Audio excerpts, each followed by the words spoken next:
నందమూరి తారక రామారావు గారికి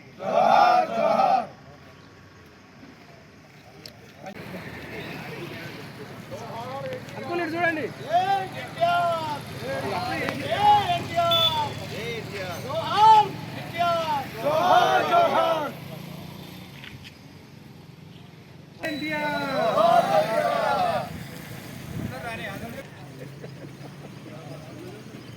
లేట్ వచ్చారా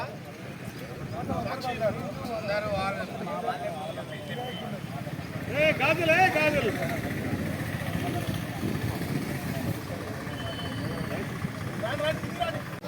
వచ్చిన పత్రికా విలేకరులకి మరియు అభిమానులకి అందరికీ ధన్యవాదాలు.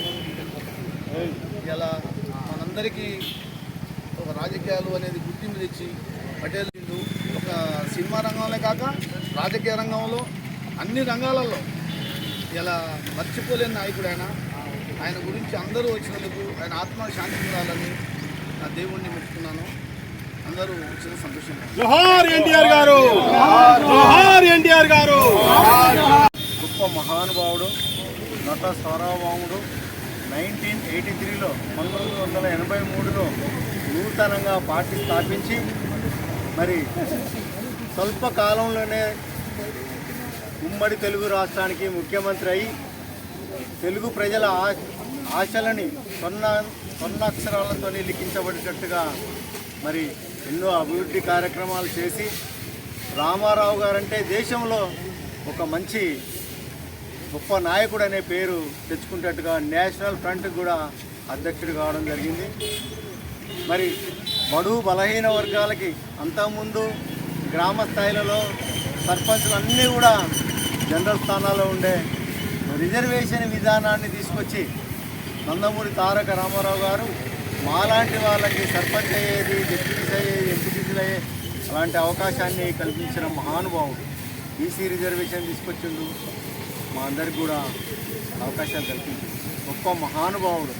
రామారావు గారి పరిపాలన ఎంత మరి పవిత్రంగా ఉండేదంటే ఎలాంటి అవినీతి ఆరోపణలు కూడా లేకుండా అంత స్వచ్ఛంగా పరిపాలన చేసి రాజకీయ నాయకులకి ఇట్లాంటి లీడర్ ఉండాలని ఆ రోజు మరి అందరికీ తెలియపరిచాడు. గారి 102వ జయంతి సందర్భంగా దోర్నకల్ మండల కేంద్రంలో ఎన్టీఆర్ గారి విగ్రహం వద్ద వారికి నివాళులు అర్పించడం జరుగుతుంది. ఈ పార్టీలకు అతీతంగా ఎన్టీ రామారావు గారు ఒక పార్టీకే సంబంధించిన వ్యక్తి కాదు. బడుగు బలహీన వర్గాలకు ప్రతి పేదవాడు ఇవాళ 5 ఏళ్ళు రోడ్లోకి వెళ్తున్నాయంటే ఇవాళ ఎన్టీఆర్ గారి పుణ్యమే. ఇవాళ రాజకీయంగా బీసీ, ఎస్సీ, ఎస్టీ వర్గాలు రాజకీయంగా చైతన్యం పొందారంటే దానికి కారణం కూడా ఎన్టీ రామారావు గారు. వారిని ప్రతి సంవత్సరం ఇట్లా గుర్తు చేసుకోవడం మనందరికీ మంచి పరిణామం. ఎందుకంటే మంచి నాయకుల్ని, మంచి సమాజానికి మంచి చేసిన నాయకుల్ని ఎప్పుడూ గుర్తుంచుకోవాలి. పార్టీలకే సంబంధించకుండా ఒక కులానికి ఆపాదించకుండా అన్ని కులాలకి, అన్ని వర్గాలకి, అన్ని మతాలకి సంబంధించిన వ్యక్తి ఎన్టీ రామారావు గారు. అట్లాంటి వ్యక్తిని మనం స్మరించుకుంటూ ప్రతి సంవత్సరం ఇట్లాంటి కార్యక్రమాలు చేసుకుంటూ దీన్ని ముందుకు తీసుకెళ్తున్న ఎన్టీఆర్ అభిమాన సంఘం డోర్నకల్ అందరికీ కృతజ్ఞతలు తెలుపుకుంటున్నాం.